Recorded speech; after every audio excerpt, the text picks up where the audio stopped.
सम्माननीय सभामुखज्यू,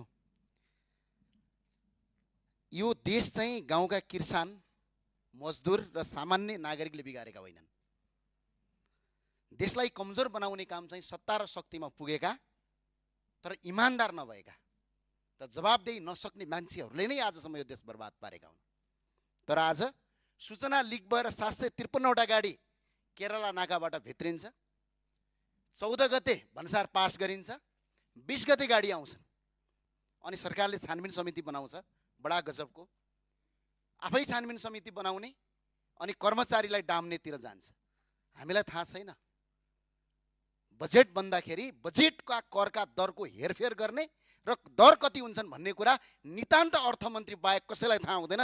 यदि त्यस्तो अपराध गरेको ठहरेमा राजद्रोहको मुद्दा चल्ने नेपालमा कानुनी व्यवस्था छ। सम्माननीय सभामुख महोदय, करका नीति मात्र होइन, संसदको सम्पत्तिमाथि चलाइएको छ। यो पहिला एउटा आउने गर्थ्यो, आदेशमाथि आदेश, परमादेशमाथि परमादेश। अहिलेको सरकारले पनि आदेश दियो, फी लिनु हुँदैन भर्ना फी भनेर। म आज यो देखाउन चाहन्छु। यो प्रत्येक विद्यालयको नाम चेन्ज गरेर भक्काभक फी लगेर तपाईँको देशभरि बर्बाद पारिएको छ। त्यो भएको हुनाले यो कार्यान्वयन गरियोस्। र अर्को सरकारलाई म जाँदा जाँदै भन्न चाहन्छु, म अलिकति पुरानो हो तपाईँहरूभन्दा, 1 वर्ष 1 कार्यकाल। पहिला पनि यस्तै हुन्थ्यो, सरकारका मन्त्रीले गलत गर्थे, आफै छानबिन समिति बनाउँथे र आफैलाई आफै निर्दोष साबित गर्थे अनि बिचारा संसदमा ताली पट्काउँथे। जनता वाक्क भएर भदौ 23-24 भयो।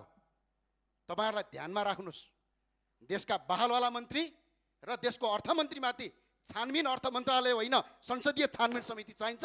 त्यसबाट छानबिन गर्नुपर्छ हामी, किनभने यो सामान्य कुरा होइन, यो ठुलो अपराध हो र सुशासनको आँटमा बनेको सरकार हो यो सरकार। र अहिले सरकारको जुन 182 सिट आएको छ, 181-82, तपाईँ हामीले कुनै काम गरिरहेको होइन। जनता वाक्क भएर सुशासन हुन्छ भनेर आएका हुन्। अहिले कुशासनको बाटोतिर नलाग्नुस्, म तपाईलाई अपिल गर्न चाहन्छु। संसदीय छानबिन समिति गरौँ, अर्थमन्त्रीमाथि नितान्त छानबिन हुनुपर्छ।